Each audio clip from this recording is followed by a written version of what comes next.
숙박건물 해결사 멘토 드는드립니다. 여러분들 반갑습니다. 자, 오늘은 여러분들께 그 생활형 숙박시설을 여러분들 투자하시고자 하시는 분들 또는 좀 투자해가지고 앞으로 어떤 식으로 좀 개선해야 되고자 하시는 분들이 계실 겁니다. 그런 분들을 위해서 앞으로 여러분들이 어떤 방향으로 지금 나아가야 될지, 그리고 정부에다가 정책을 제안해야 될지 이런 걸 알기 위해서는 전체 이게 시스템이 어떻게 이루어져 있는가를 좀 아셔야 되거든요. 그래서 이제 그 부분에 대해서 좀 여러분들께 말씀을 좀 드리고자 합니다. 여러분들이 꼭 이제 요 핵심적인 사항을 아시고 여러분들이 진행을 좀 하셨으면 합니다.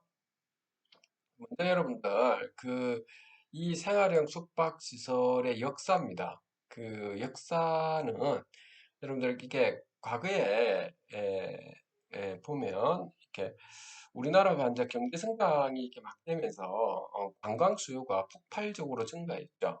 그래서 관광진흥법에 있듯이 그 호텔업이 상당히 이렇게 잘 예, 이렇게 성장을 해왔던 거죠. 이러다 보니까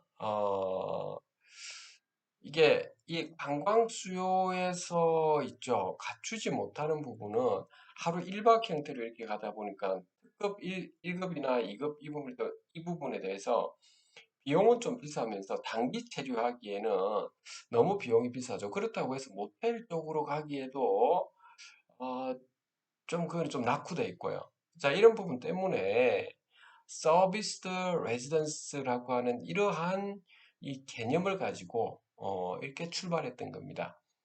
그 서비스드 레지던스라고 하는 것은 중기 체류 고객이라든지 단기 체류 고객을 위해서 이러한 생활형 숙박 시설을 탄생을 시킨 거죠. 2012년 4월에 있죠.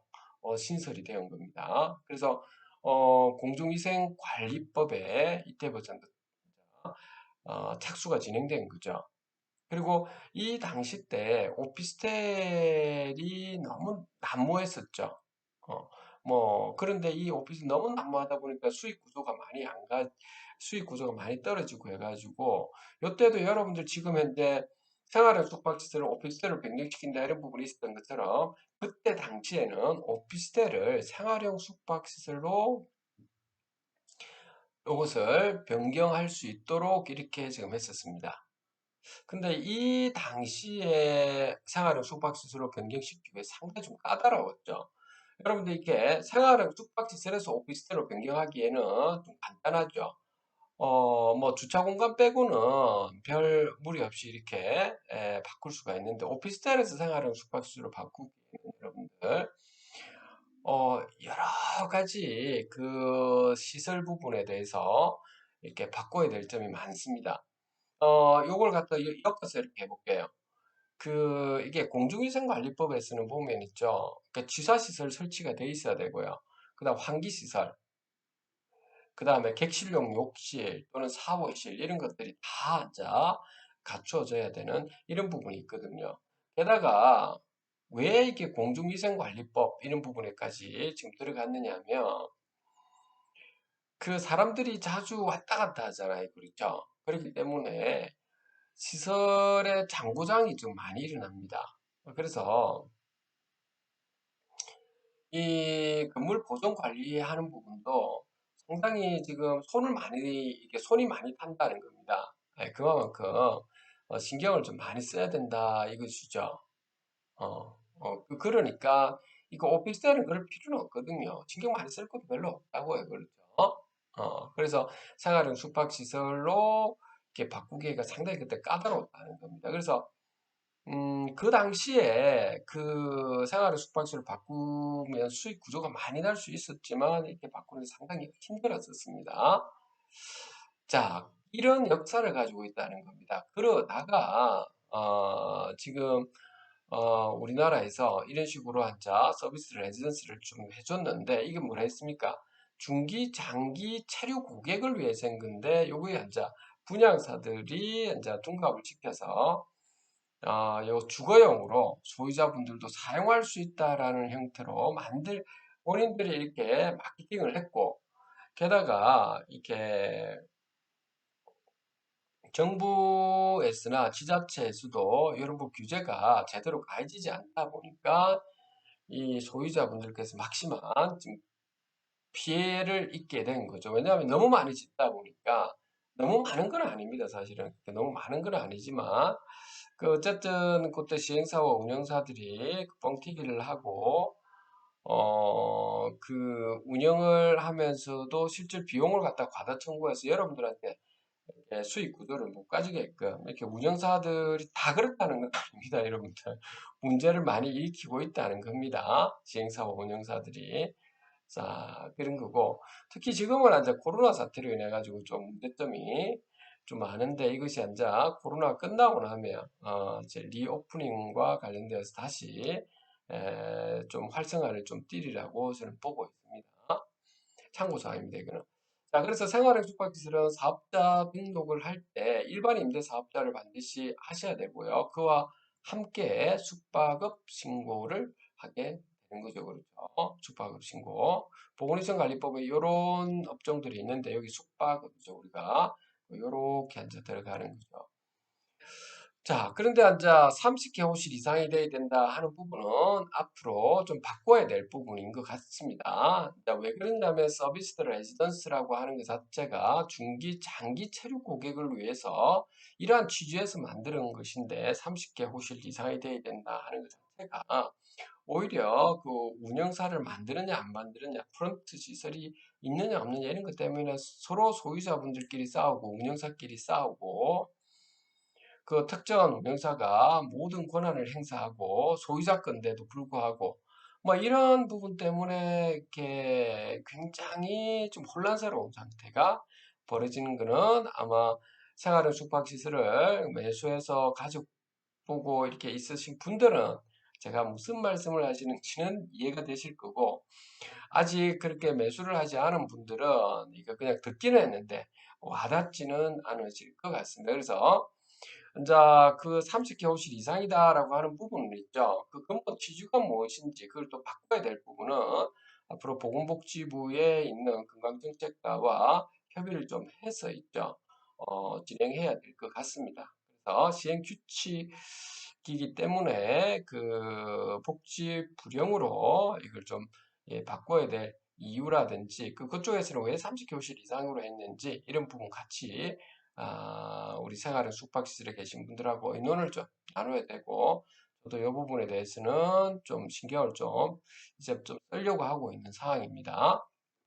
참고로 해두시면 되겠고요.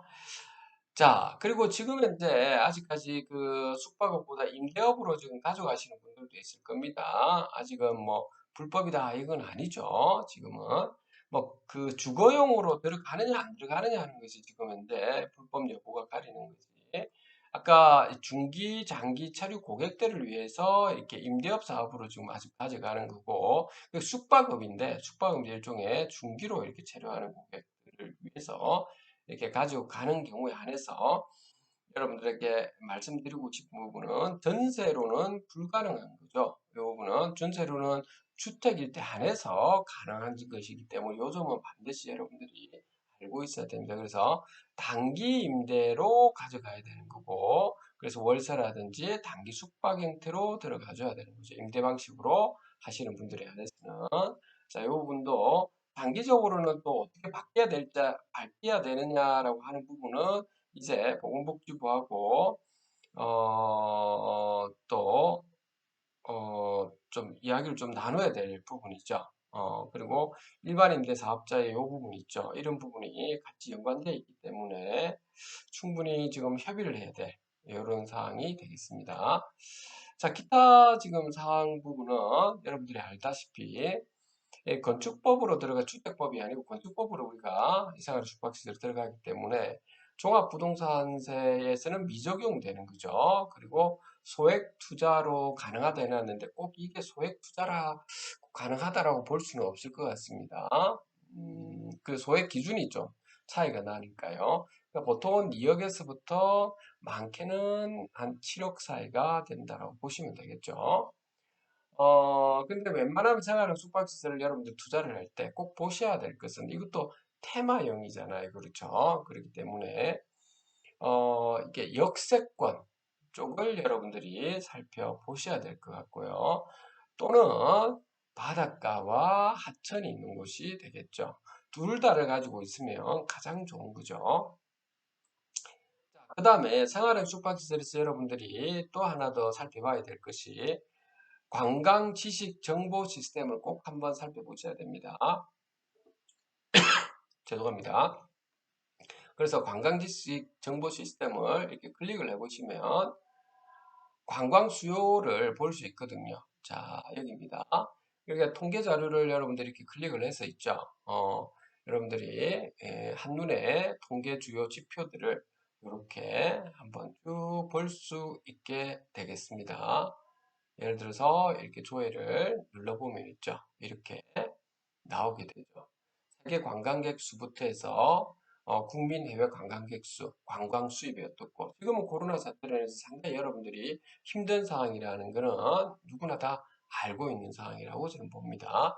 그래서 여기에 여러분들이 그 관광 지식 정보 시스템에 꼭 여러분들이 들어가셔가지고 좀 보셔야 될 겁니다. 두 번째입니다.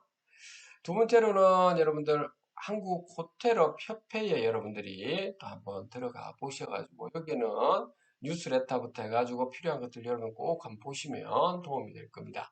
게다가 여기 호텔에 대한 구인 광고라든지 이력서라든지 우수 호텔이라든지 그 호텔업을 운영하고 있는 운영 현황이라든지 여기서 다 보고 있습니다. 그래서 호텔 조세 및 부담금이라든지 이런 것들이 전부 다 여기에 있기 때문에 여러분들이 필요한 사항들은 여기서 살펴보면 되겠습니다. 자, 이 정도는 여러분들이 좀 참고적으로 하셔야 되고요. 그 다음에 이게 생활형 숙박지를 관리 운영하는 부분에서는 직접 운영과 전문 위탁 운영이 있는데 웬만하면 저는 여러분들께 그 저번에도 말씀드렸다시피 그 운영을 만약에 생활 숙박시설로 갔을 때에는 좀 위탁 운영은 있죠. 좀 안 하는 게 좋습니다. 지금 우리나라에 있는 운영사가 상당히 좀 문제점이 많습니다. 물론 잘하는 곳도 있을 수 있는데 대체적으로 전문 위탁 운영하는 곳이 리베이트권도 많고 그 비용을 좀 부풀리기도 하고요. 이래서 실질적으로 수익 구조를 많이 가지는 않습니다. 그것을 알 수 있는 것이 뭐냐면 지금처럼 코로나 사태가 일어났을 때 직접 운영으로 물론 투명하게 운영하는 경우에 한해서 내가 말한 겁니다. 모든 주주가 예를 들어서 50명이 이렇게 직접 운영한다면 50명이 다 한 명 한 명 한 명마다 주주로 다 들어가서 있죠. 거기서 이제 대표를 좀 뽑아가지고 운영하는 형태가 되겠습니다. 그리고 대표가 그 하실 때도 모든 것을 투명하게 공개하고 그리고 총지배인을 잘 둬야 되겠죠. 아까 제가 말씀드렸던 그 구인 구족란을 통해서 총지배인을 잘 뽑으면 될 겁니다. 그리고 모든 공개를 하고 이런 곳은 최소 제가 볼 때 3.5% 이상은 지금도 나오더라고요. 3.5% 이상이. 그러니까 나중에 이제 코로나 사태가 끝나면 훨씬 더 수익 구조를 많이 가져가겠죠. 물론 잘하는 곳이라는 겁니다. 그런데 위탁 운영하는 곳은 대부분 다 그렇다는 건 내가 분명히 아니라 했습니다, 여러분들. 대부분이 지금 보면, 좀 문제가 좀 많죠. 제대로 하는 것도 없고, 자기 이익만 챙기려고 하는 부분이 많기 때문에, 저는 여러분들께 말씀드리고 싶은 부분은 관리 운영을 할 때는 직접 운영을 하고, 직접 운영 방식 어떤 식으로 해야 됩니까? 하는 부분이 있을 텐데, 이런 거는 별도로 제가 뭐 필요하신 분들에 한해서 알려드릴 수는 있습니다. 어쨌든 그렇게 해야 될 겁니다. 자, 현 상황입니다. 현재 상황은 지금 코로나 사태가 터지면서 더욱더 힘들게 됐죠. 왜냐하면 운영사들이 상당히 문제가 있는 운영사들이 많죠, 그렇죠? 대부분 많죠, 엄청 많죠. 이런 데다가 코로나 사태까지 터졌으니 얼마나 여러분들 소유자분들께서 힘드시겠습니까? 수익 구조가 거의 뭐 없고 이러신 거는 충분히 저도 알고 있는 상황입니다. 그러다 보니까 관리 운영도 엉망이 되죠. 코로나 사태가 또 있으면 더욱더 이게 합심해가지고, 극복해낼 수 있기 위해서, 과감한 인력 구조 조정을 하면서 있죠. 그 플랫폼을 아주 필요한 그 테크놀로지를 가져가면서 수익 구조를 얼마든지 가지고 있음에도 불구하고 운영사들은 보면 그렇지 않는 경우가 상당히 많이 있는 것이 현실이 되죠. 자, 이런 부분이 지금 있어서 3년간에 걸쳐서 너무나도 소유주분들만 피해가 막심한 상황이실 겁니다. 자, 이런 것으로 인해서 제가 과거의 역사 오피스텔로 생활을 수반을 바꾼다고 이렇게 했었는데 이게 까다로웠다 했는데 다 이게 수익 구조가 많이 가지고 하니까. 그런데 작년에 10월 달에 국토교통부에서 이렇게 힘든 상황이니까 게다가 아파트라든지 주거용 오피스텔이 가격이 엄청 많이 뛰어오르다 보니까 이게 생활은 숙박시설에 이러한 코로나로 인해서 너무나 피해를 많이 보고 있고 또 분양사들이 주거용으로도 가능하다라고 해서 이렇게 착오를 일으키게끔 만들었기 때문에 이런 선량한 소유자분들이 피해를 본 분들에 한해서 좀 문제점이 있겠다 싶어서 주거용 오피스텔로 이게 변경을 가능하도록 이렇게 완화고시를 좀 했죠. 근데 지금 이제 완화고시를 했는데 이제 문제는 이제 각 지자체별로 이제 교통에 이제 그 유동성 있는 교통이 안 되게 좀 이렇게 정체 구간이 좀 발생하고 이런 부분이 주차장하고 다 연관이 돼 있죠. 그렇게 되다 보니까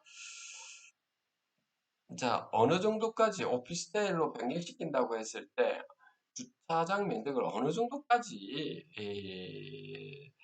지금 완화시켜 줄 것인가? 그러니까 오피스텔 용도 변경이 100%라고 한다면 주차장 면적을 한, 지금 최대 50% 했는데, 그 최대 50%까지 완화시키겠다는 부분이 실질적으로 현실성이 있는지 없는지는 또 봐야 될 것 같고, 왜냐하면은 그렇게 했을 때의 주변 교통에 문제점들이 있기 때문에 근데 어느 정도까지 해야 될지 서로가 지금 눈치를 보고 있는 지자체별로 그런 상황이 되겠습니다. 조만간 요거에 대해서도 국토부하고 지자체별로 한 뭐 내년까지니까 한 5, 6월 달까지는 나와줘야 되지 않을까 봅니다. 구체적인 주차 조례가 그런 상황인 거죠. 자, 그렇습니다. 그런 상황이 되다 보니까 이 용도 변경 부분에 대해서는 별도로 제가 여기 해놨는데요. 생활형 숙박시설에 계신 분들이 용도 변경을 왜 하느냐라고 하는 건 결국에 지금 코로나 사태로 인해서 일어난 것도 있고, 둘째는 뭐냐면 주거용으로 가능하다라고 해서 여러분들이 피해를 입은 경우도 있을 텐데, 코로나 사태로 일어난 그 경우에 한해서는 있죠. 한해서는 용도 변경을 한다 하더라도 웬만하면 여러분들 이런 역세권과 바닷가와 하천이 있는 곳에 이런 곳이 좀 더 이게 꼭 이게 용도 변경을 해야 된다 안 해야 된다 이걸 떠나가지고 생활형 숙박시설은 이런 곳을 좀 하셔야 됩니다. 그, 좀 그런 부분이고 공중위생관리법 어쨌든 여러분들 생활은 숙박시는 좀 까다롭죠. 이런 아까 말씀드렸던 이런 세 가지 다 갖춰놔야 될 부분이고요. 건축법에서도 용도 변경할 때 별로 보면 오피스텔 하고는 별 차이가 없죠. 주거용으로 바꾸려고 할 때는 좀 문제가 있죠. 주거용으로 오피스텔을 바꾸려고 할 때는 문제가 뭐냐면 요런 그 주차장 하수도 소방시설 기본 건축 요건은 별 문제가 없을 것 같고요. 문제는 뭐냐면 이거죠. 상대 정화구의 학교와의 거리 200m죠. 담벼락에서부터. 이런 부분이 문제가 있을 것 같고, 그 다음에 용도 지역 지구 중에서 상업시설, 준주거 지역이냐, 이제 이런 부분까지도 한번 고려해 보셔야 된다라고 하는 것입니다.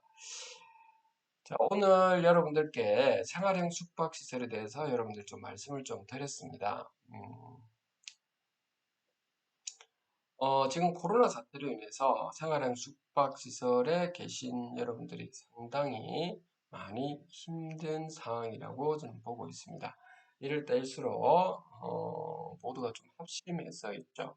어떻게 하면 공생할 수 있는가에 좀 집중하시길 바랍니다. 소유자분들께서 보면 서로 이간질 시키고 분란을 일으키고 하는 사람들은 자기 이익을 위해서 남들을 굉장히 폄훼하고, 뭐, 지금 같은 경우에 이 운영사가 아니면, 당신들은 할 수 없던 식으로 해서, 굉장히 제재를 가한다든지 이러면 안 되는 것이죠, 여러분들이. 그거는 제가 누누이 말씀에 천벌을 받을 사람들이라고 했었습니다. 그리고, 단기 임대든 장기 임대든 이것도 레지던스의 서비스들 레지던스의 기본 취지에 맞춰서 하는 부분이기 때문에 이런 부분에 대해서도 국가에서 정부에서는 큰 제재 이런 거는 없을 겁니다. 그런데 주거용에 한해서는 앞으로 좀 가닥은 좀 잡을 거는 같다라고 하는 것입니다. 그래서 생활의 숙박시설 여러분들께서 그 주거용으로 모르고 주거용인 줄 알고 샀다라고 하시는 분들에 한해서는 여러분들이 꼭 그 주차장 부분이 어떻게 되어 있는지라고 하는 부분을 꼭 한번 보십시오. 그걸 좀 꼭 보셔야 됩니다. 이게 좀 많이 부족하실 겁니다. 부족하지 않는 곳도 있습니다.